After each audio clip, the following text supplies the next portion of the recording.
Blood stained the auction block. Every billionaire and warlord had passed on her, terrified by the feral glint in her eyes and the broken bodies of her previous handlers. She was slated for the incinerator. Then a single, calloused human hand pierced the silence, changing the galaxy forever. Neon lights flickered above the grim, sprawling expanse of Outpost Gamma 9, casting a sickly, jaundiced glow over the Orion Exchange.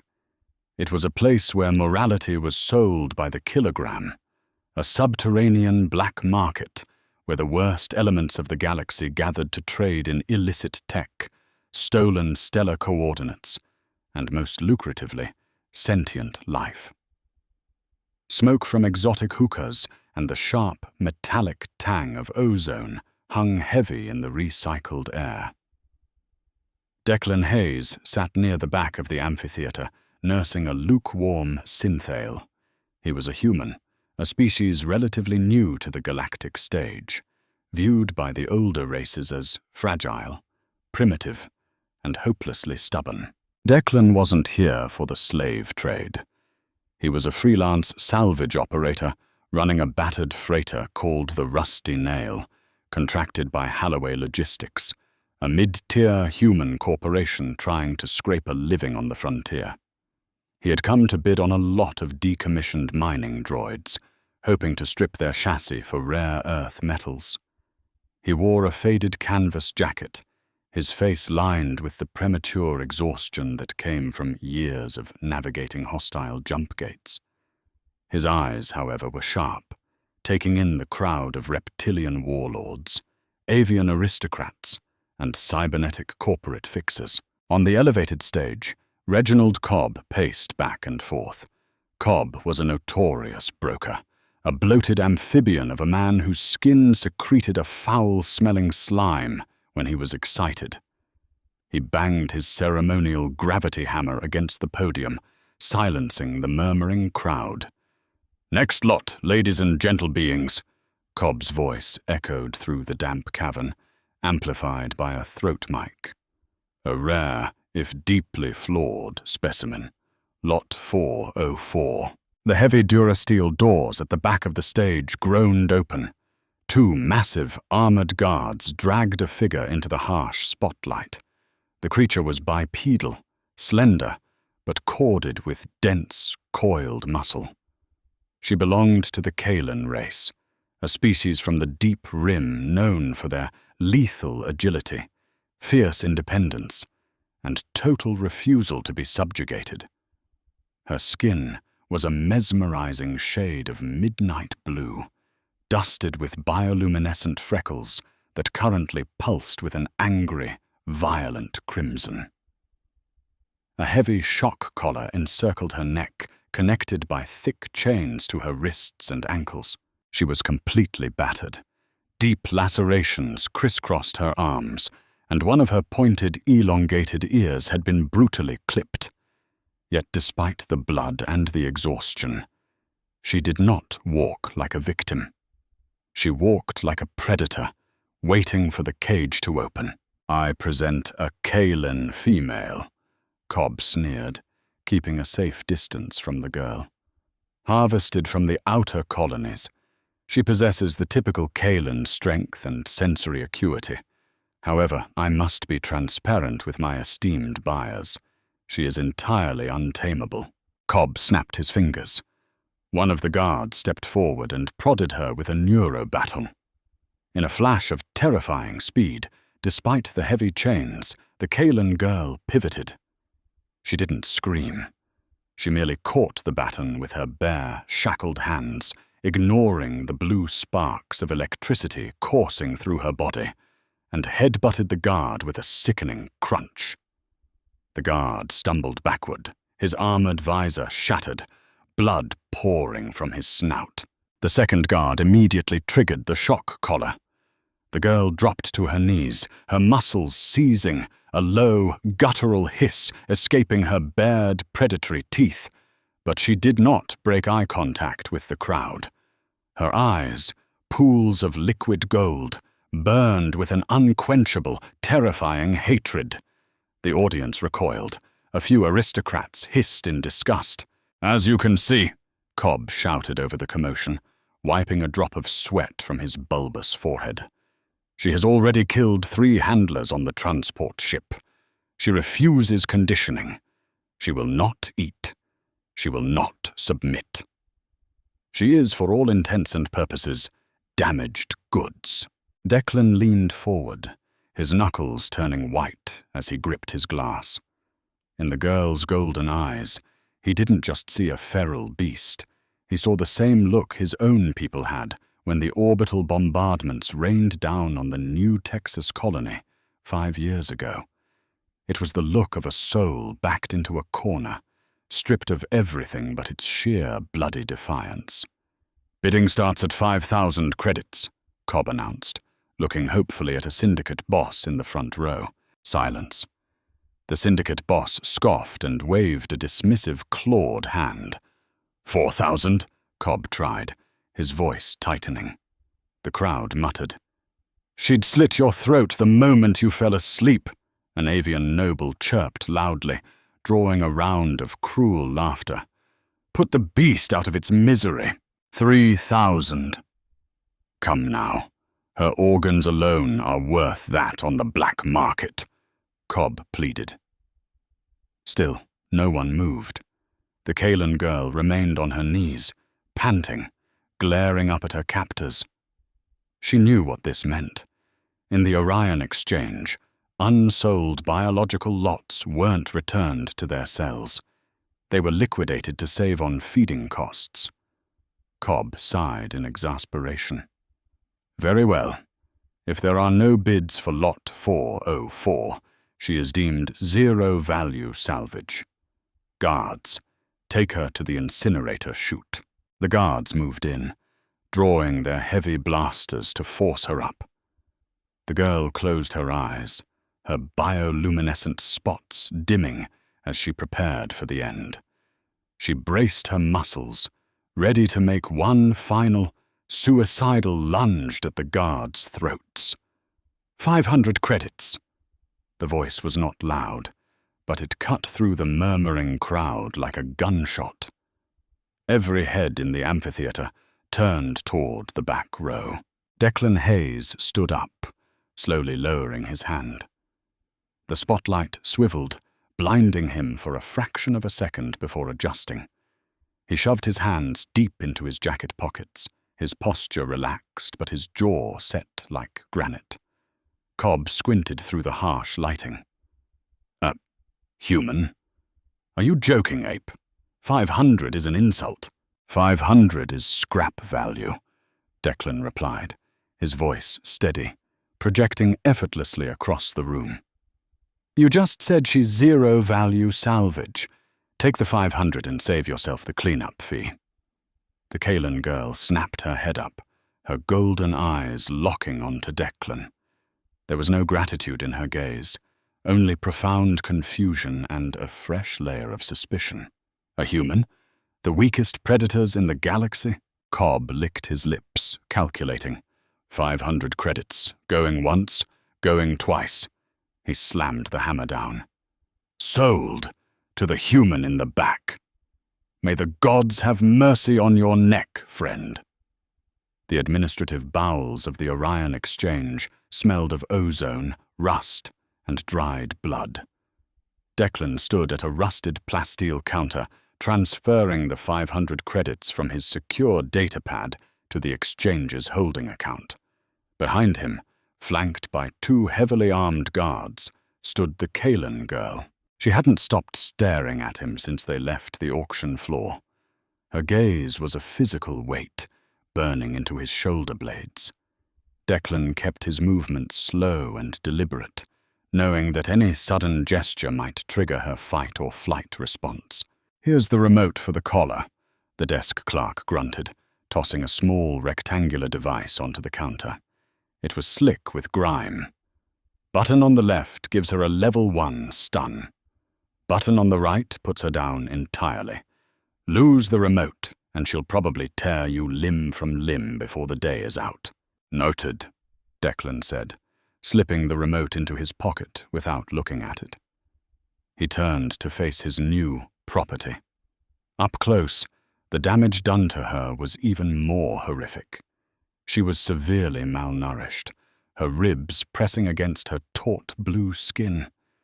Yet she stood perfectly straight, radiating an aura of coiled lethality. "Let's go," Declan said quietly, gesturing toward the hangar corridors. He didn't order her, nor did he pull on her chains. He simply started walking. For a moment, she didn't move. The guards raised their batons, but Declan shot them a withering glare that gave them pause.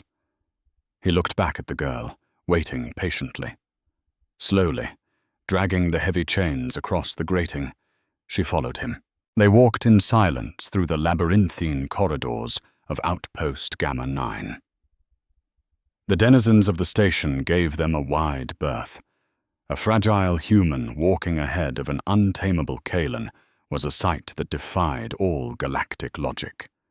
To the onlookers, Declan looked like a dead man walking. As they approached Hangar Bay 12, the ambient noise of the station faded, replaced by the low hum of atmospheric scrubbers. Declan's ship, the Rusty Nail, sat in the center of the bay. It was an ugly, blocky vessel, scarred by micrometeorites and laser fire, but it was sturdy. "Hold it right there, Hayes." Declan stopped. Stepping out from behind a stack of cargo crates was Garrett Cole. Cole was a human mercenary, a disgraced former colonial marine who now made his living doing dirty work for the local syndicates. He was flanked by 3 reptilian enforcers, all holding heavy plasma rifles. "Garrett," Declan said evenly, his hand resting casually near his hip. "I don't owe you any money. Move aside." "You don't owe me, no," Cole grinned, spitting a wad of synthetic tobacco onto the deck. "But word travels fast, Declan. An untamable Kaelan bought for 500 credits? The syndicates think maybe Cobb didn't know what he had. A Kaelan's neural cortex can fetch 50,000 on the biotech market. We're here to relieve you of your bad investment." Behind Declan, the girl let out a low, vibrating growl. She shifted her weight, the chains rattling as she prepared to throw herself at the gunman, knowing it would be a death sentence. "She's not for sale, Garrett, and she's not for harvest," Declan said, his voice dropping an octave. "I wasn't asking, Spacer," Cole sneered, raising his rifle. "Kill the human, bag the alien." Humans were not the strongest species in the galaxy. They couldn't lift ground cars like the Krogan, nor could they see in the dark like the Kaelan. But humanity had evolved on a death world, perfecting the art of adrenaline-fueled survival. Before Cole could fully aim, Declan moved. He didn't draw a slow, bulky plasma weapon. Instead, he pulled a relic from his hip, a heavy kinetic slug thrower, a .45 caliber revolver. To the shielded, energy weapon-reliant aliens, it was an antique. But kinetic force cared nothing for cheap energy shields. Bang! The deafening roar of the combustion weapon echoed through the hangar. The heavy lead slug punched straight through the chest plate of the first reptilian enforcer, dropping him instantly. Cole flinched in shock, his plasma shot going wide, singing Declan's jacket. Declan didn't hesitate. He closed the distance with terrifying, desperate speed, slamming the heavy steel barrel of the revolver into Cole's jaw. The mercenary crumpled, spitting blood and teeth. The remaining 2 enforcers panicked, unaccustomed to the raw, concussive noise of a kinetic weapon. They raised their rifles, but before they could fire, the Kaelan girl moved. Exploiting the distraction, she launched herself forward, using her chains not as a restraint, but as a weapon. She swung her shackled wrists, catching one enforcer across the throat with the heavy Durasteel links, crushing his windpipe. Declan spun, firing a second shot that clipped the final thug's shoulder, sending him fleeing back into the corridors, screaming. Silence crashed back into the hangar, broken only by the hum of the scrubbers and Cole's agonizing groans on the floor. Declan breathed heavily, the adrenaline slowly ebbing. He kept his revolver raised, scanning the shadows, before finally holstering it. He turned to look at the Kalen girl. She was standing over the fallen enforcer, chest heaving, her golden eyes fixed on Declan. She was waiting for the punishment. She had acted out of turn. She had engaged in violence without a command. In her experience, this meant the shock collar would be activated. Instead, Declan walked right past her, tapped the access code into the Rusty Nails airlock, and the heavy ramp lowered with a hiss. "Come on," he said softly. She hesitated, her bioluminescent spots pulsing in confusion. She slowly walked up the ramp, stepping into the dim, utilitarian interior of the human ship. The airlock sealed behind them. Once inside the main cargo hold, Declan stopped. He reached into his pocket and pulled out the remote control for her collar. The girl tensed, squeezing her eyes shut, bracing for the agonizing voltage. Declan didn't press the buttons. Instead, he pressed his thumb against the biometric lock on the back of the remote, flipped open the casing, and pulled out a small override chip. He stepped toward her. She flinched, pulling her head back, but Declan merely reached up to the heavy metal collar around her neck. He slotted the chip into the collar's receiver. A green light blinked. With a loud clack, the heavy magnetic lock disengaged. Declan pulled the collar away from her bruised neck and tossed it onto the metal floor. Next, he used a laser cutter from a nearby workbench to sever the thick chains binding her wrists and ankles. The heavy metal fell away, clattering against the deck plates. The Kalen girl stood entirely unbound. She rubbed her bleeding wrists, staring at the discarded collar, and then up at the human. Her golden eyes were wide with a profound, terrifying shock. "My name is Declan," he said quietly, walking over to a storage locker and pulling out a med kit and a foil-wrapped ration bar. He set them gently on a crate near her, taking several steps back to give her space. "You aren't a slave anymore. No one is going to hurt you here." Space is a cold, indifferent vacuum, yet inside the Rusty Nail, the tension was hot enough to melt Durasteel. Hours had passed since they breached the atmosphere of Outpost Gamma 9 and jumped into the perilous currents of the slipstream. Declan remained in the cockpit, running diagnostic checks and plotting a course for the outer fringe. He had left the Kalen girl, Vesper, as he had tentatively decided to call her in his own mind until she spoke, alone in the cargo hold. He knew an apex predator needed time to realize the cage was truly open before it stopped biting. Vesper sat perfectly still on the metal crate, staring at the foil-wrapped ration bar.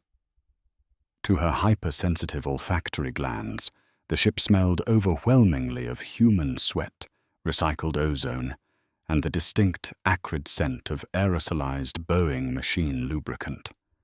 Back on her homeworld, humans were nothing more than a galactic punchline, a soft, fleshy species that stumbled onto the interstellar stage by sheer, dumb luck.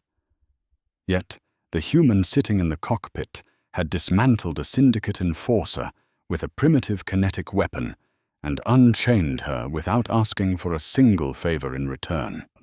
Her stomach gave a violent, painful lurch. Slowly, she reached out and unwrapped the ration. It was tasteless, heavily processed nutrient paste, but to her starving body, it was a feast. She devoured it in 3 massive bites, licking the foil clean. Her strength was slowly returning, her bioluminescent freckles stabilizing into a calm, steady indigo. She picked up the medical kit Declan had left behind. Inside were standard frontier supplies, sterile bandages, burn salve, and a tube of Johnson & Johnson biocoagulant.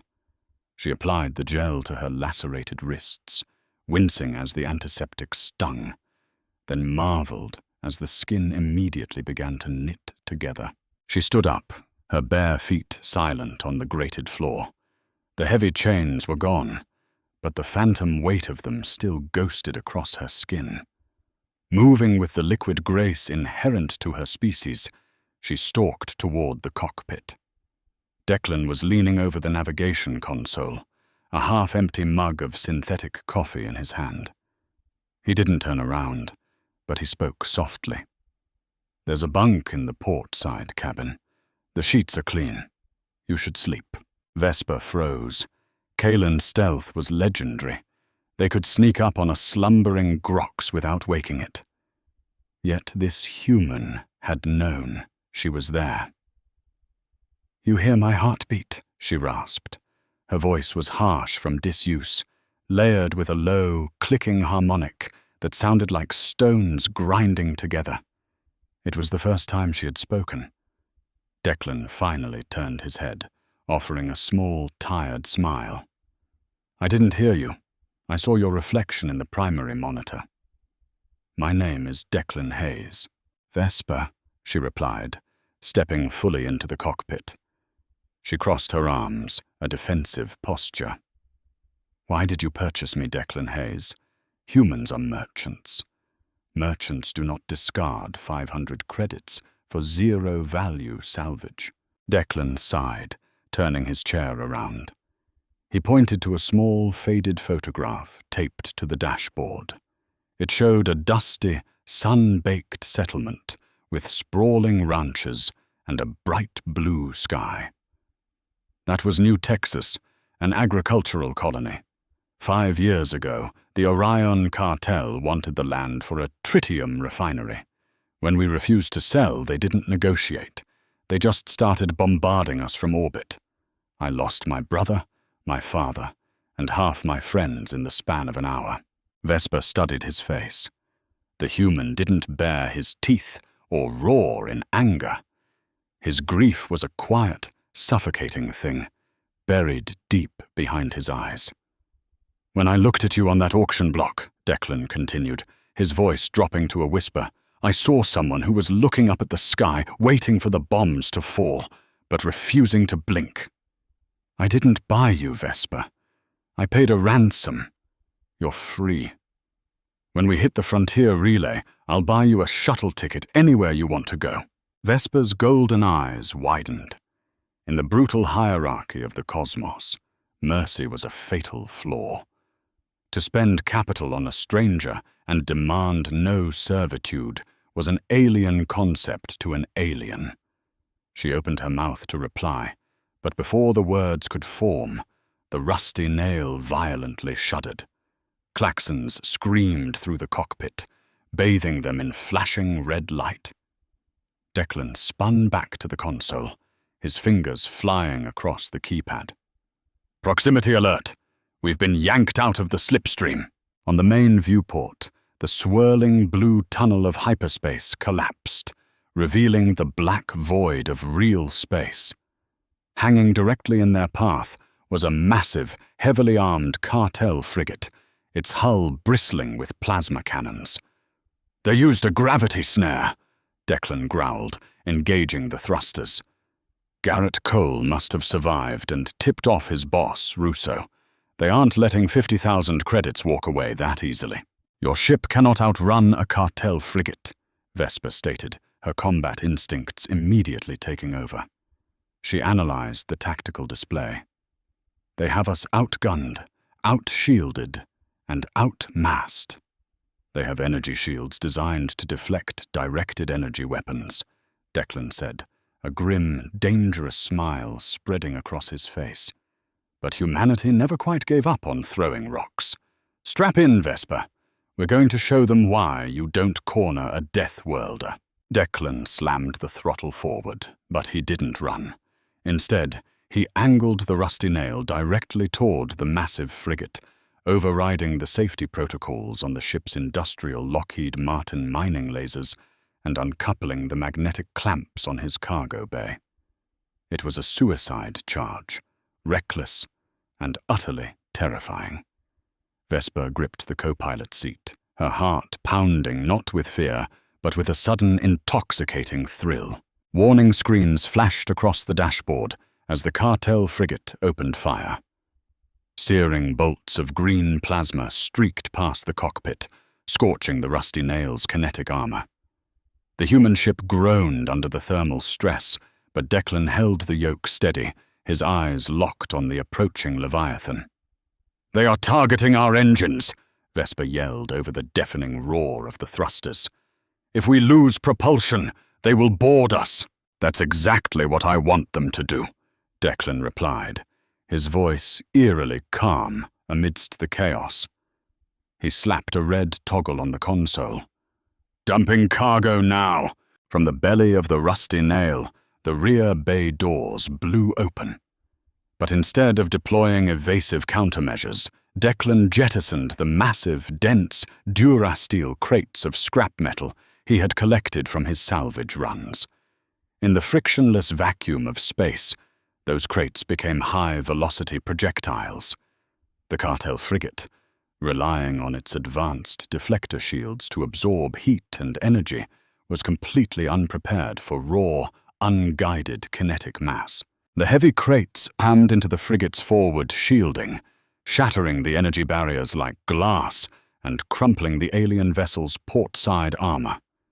The frigate reeled, venting oxygen and coolant into the void. "Brace!" Declan shouted. Despite the crippling blow, one of the frigate's automated tractor beams locked onto the Rusty Nail. With a violent, bone-rattling lurch, the human freighter was dragged against the frigate's hull. The sickening crunch of metal on metal echoed through the cabin as docking clamps slammed into place. "They've tethered us," Declan said, unbuckling his harness and sprinting toward the weapons locker at the back of the cockpit. "They'll be blowing the airlock in 60 seconds. Russo's men don't take prisoners." Vesper stepped forward, her claws extending from her fingertips. "I will tear them apart." "No," Declan said sharply, tossing her a heavy Kevlar vest. "You're fast, but plasma will melt right through you. We fight smart." He reached into the locker and pulled out his .45 revolver, checking the cylinder. Then he reached deeper and pulled out a long, matte black weapon. It was a Mossberg 590A1 pump-action shotgun, a relic of Earth's violent past, modified for zero-G environments. He racked a shell into the chamber with a terrifying mechanical clack. "Get behind the bulkhead," Declan ordered, taking a position near the entrance of the cargo hold. Vesper hesitated, her pride bristling at being told to hide, but the absolute tactical authority in the human's voice compelled her to obey. She vaulted silently up onto the catwalk above the airlock, blending into the shadows. A loud, hissing screech emanated from the airlock door. The metal began to glow cherry red as the cartel boarding party used a fusion cutter to melt the lock. Declan took a deep breath, lowering his heart rate, channeling the cold, calculated survival instinct that had kept his species alive on a world that constantly tried to kill them. With a deafening explosion, the airlock door blew inward in a cloud of smoke and depressurized gas. 4 heavily armored cartel mercenaries stormed in, sweeping their plasma rifles across the deck. "Find the Kalen! Kill the human!" the lead mercenary bellowed. Declan stepped out from behind cover, the stock of the shotgun tucked tight against his shoulder. He pulled the trigger. The confined space of the cargo hold amplified the concussive boom of the 12-gauge buckshot. The cloud of heavy lead pellets bypassed the mercenaries' energy shields entirely, tearing through their composite armor. The lead mercenary was thrown backward off his feet, dead before he hit the deck. The remaining three froze in sheer shock. In the modern galaxy, warfare was silent, sanitized lasers and plasma burns. The deafening noise, the smell of sulfur and smokeless powder, and the raw, kinetic brutality of the shotgun shattered their discipline. Before they could return fire, Vesper dropped from the ceiling. She landed squarely on the shoulders of the second mercenary, her powerful legs locking around his neck. With a brutal twist, she snapped his cervical spine, using his falling momentum to launch herself at the third. Declan fired again, the shotgun roaring, catching the third mercenary in the chest just as Vesper's claws ripped across the throat of the fourth. In less than 10 seconds, the firefight was over. Silence descended on the blood-slicked cargo hold, save for the rhythmic shuck-shuck as Declan pumped another shell into the chamber. Vesper stood amidst the carnage, her chest heaving, covered in the dark blue blood of her enemies. She looked at the bodies, then looked at the human. Declan hadn't cowered. He hadn't used her as meat shield. He had stood shoulder to shoulder with her and unleashed hell. "You fight like a Kaelan," Vesper breathed, her golden eyes burning with a newfound respect. "I fight like a human," Declan corrected gently, lowering the weapon. He walked over to the ruined airlock, peering into the boarding tube to ensure no reinforcements were coming. He engaged the manual override, dropping a heavy blast door to seal them off from the crippled cartel frigate. "Let's blow the clamps and get out of here before Russo brings the rest of his fleet." 10 minutes later, the rusty nail tore away from the drifting frigate, leaving the cartel in ruins, and vanished into the safety of the slipstream. Sitting back in the co-pilot seat, Vesper watched the swirling stars of hyperspace. She looked down at her hands, devoid of chains, and then at the exhausted, bruised human beside her. He had risked everything for a discarded piece of zero-value salvage. "Declan," she said softly, the clicking harmonic in her voice softening. "When we reach the frontier, I do not wish to be given a shuttle ticket." Declan looked at her, an eyebrow raised. "Oh, where do you want to go?" "Wherever you go," Vesper replied, a fierce, unwavering loyalty cementing in her chest. "You gave me my life. Now I will help you protect yours." What happens when a ruthless alien syndicate underestimates a lone human and the untamable warrior he freed? The cartel just learned the hard way that humanity's primitive weapons pack a lethal punch, and Vesper finally found a captain worth fighting for. The galaxy will never be the same. If you enjoyed this HFY story of loyalty, kinetic firepower, and defying the odds, hit that like button, share it with your friends, and subscribe to the channel for more incredible sci-fi adventures. Let me know down in the comments what your favorite human weapon is.